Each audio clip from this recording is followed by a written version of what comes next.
بسم اللہ الرحمن الرحیم۔ السلام علیکم ناظرین۔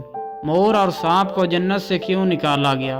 مور جتنا خوبصورت ہے اس سے کہیں زیادہ جنت میں خوبصورت تھا۔ مور کی خوبصورتی پہ سبھی پرندے فدا ہوتے ہیں، لیکن ان سب خوبیوں کے باوجود مور سے ایسی کون سی خطا ہو گئی تھی جس سے اللہ تبارک تعالیٰ نے مور کو جنت سے نکال دیا؟ اور سب دوستوں سے گزارش ہے کہ جو اس چینل پر پہلی دفعہ تشریف لے کر آئے ہیں وہ اس کو سبسکرائب کر کے اور ساتھ لگے بیل آئیکن کو بھی پریس کر کے ہماری حوصلہ افزائی ضرور کریں۔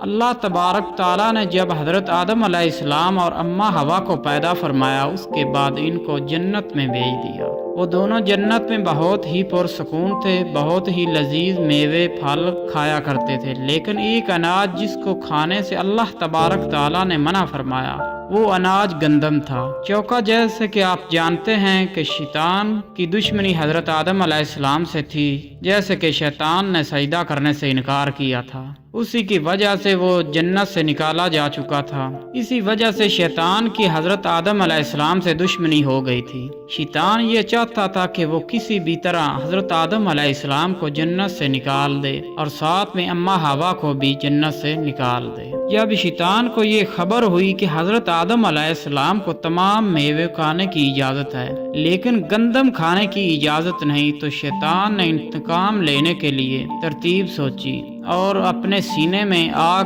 بھڑکا لی، جنت کے دروازے کے پاس بیٹھ گیا اور 300 سال تک وہاں پر بیٹھا رہا۔ کوئی جنت کے دروازے سے باہر آئے اور شیطان اس سے بات کر سکے۔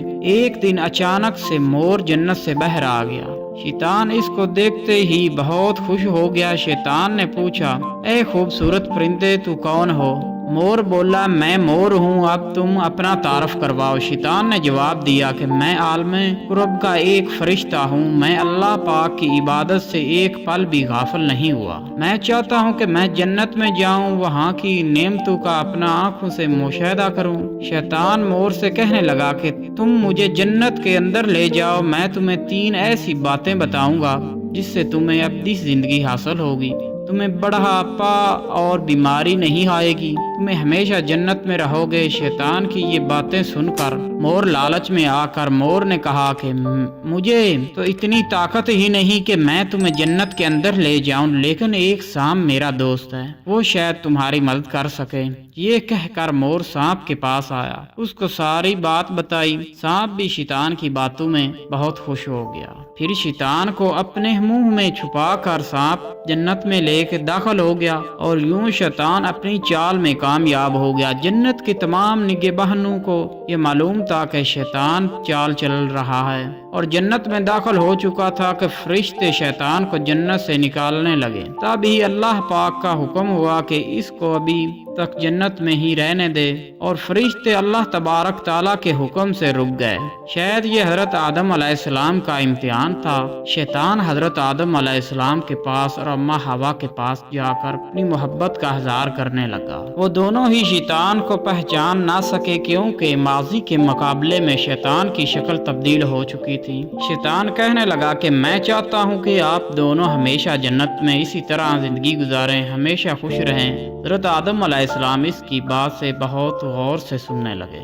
شیطان نے کہا، اگر میری بات مان جائے تو آپ کو جنت کی اور تمام سہولتیں ملیں گی۔ حضرت آدم علیہ السلام شیطان کے بہکاوے میں آ کر کہنے لگے کہ یہ کس طرح ممکن ہے کہ شیطان کہنے لگا کہ ایک گندم کا دانہ اگر آپ دونوں چکھ لیں، کھا لیں تو آپ کو ابدی حیاتی حاصل ہو جائے گی اور آپ جنت میں ہی رہیں گے۔ یہ بات سن کر حضرت آدم علیہ السلام کے دل میں رجحان پیدا ہوا، لیکن ان کے دل میں اللہ کی نافرمانی کے خوف غالب آ گیا۔